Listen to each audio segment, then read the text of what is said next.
This film has fantastic visuals. I love the classic cars, the honky-tonk bars, the fabulous stars. The screenplay on the one hand kept me guessing, but on the other hand it reminded me of the Twilight Zone episode In Praise of Pip.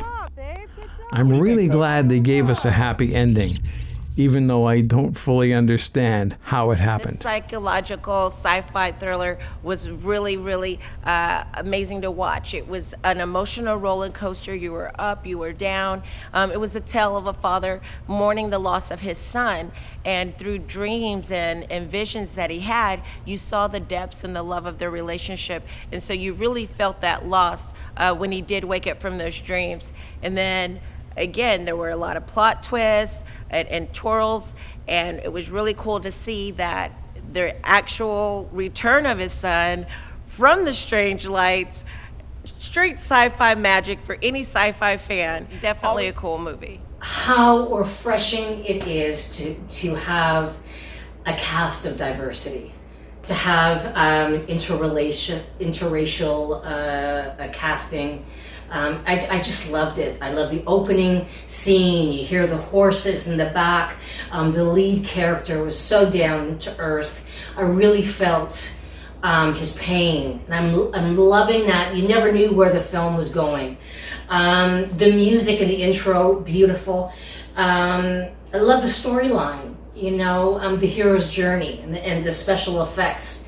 And I love the theme song. It was a very heartfelt story of pain, of grief, and I really enjoyed it. I thought they really captured that quiet rural farm setting, and it was a great backdrop for this character's loneliness and his spiral into grief.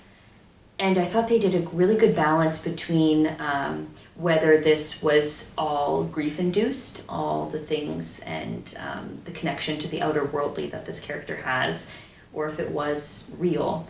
And ultimately, you're still kind of left wondering which one it was, but there's something very satisfying in this character finding that closure at the end. And all the images looking up at the night sky just were filled with so much wonder.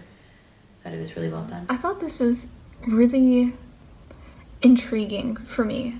I really liked the kind of flashbacks that he was having that for him were fully real, and for everybody else he kind of looked like he was going crazier and crazier and crazier. And then as they added in the lights and him trying to capture them on video, or him trying to just see them in general, everybody else he seems like he's just losing his mind even more. But for him, he really was living those moments, and the smallest things would set them off, like the push broom or the car that he saw that they had worked on together, all these little things. And I think that that's how it really is with people. And I've never lost a child or anything like that, so obviously I wouldn't know in that sense. But I think when you lose anybody that you're close to or anybody that you love, and you see something that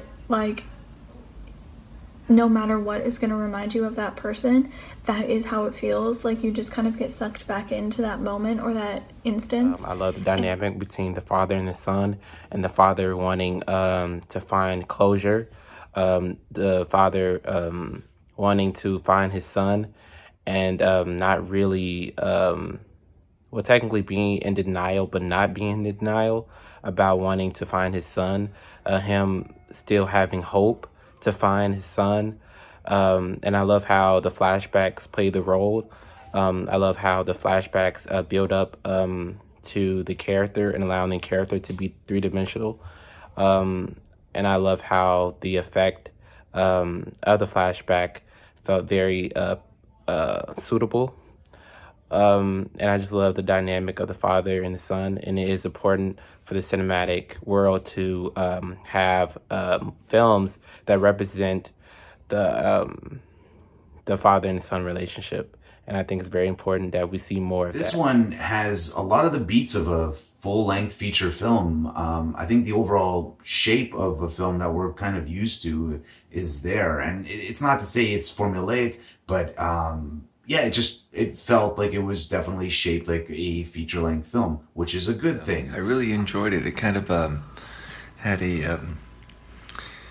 a retro vibe, almost like, movies I remember from the 70s that kind of dealt with extraterrestrials and those kind of ideas back then. And it was really kind of just a good throwback to the way those kind of movies used to be. And I thought it was really well executed and fun to watch and well performed. This one was really fun. It was really interesting. I'm not sure what camera they used to shoot this, or like what the approach was aesthetically, but it was interesting because I feel like whatever frame rate they were at, it reminded me of like a Lifetime movie where it feels like it's not like cinematic, but it's like it has like another quality that works and kind of makes everything feel like a little bit more raw, a little like less refined in like a good way. I hope that that's a compliment because I dug it. And I feel like the main actor who is the protagonist did a great job, and I dug it. I thought it was really fun.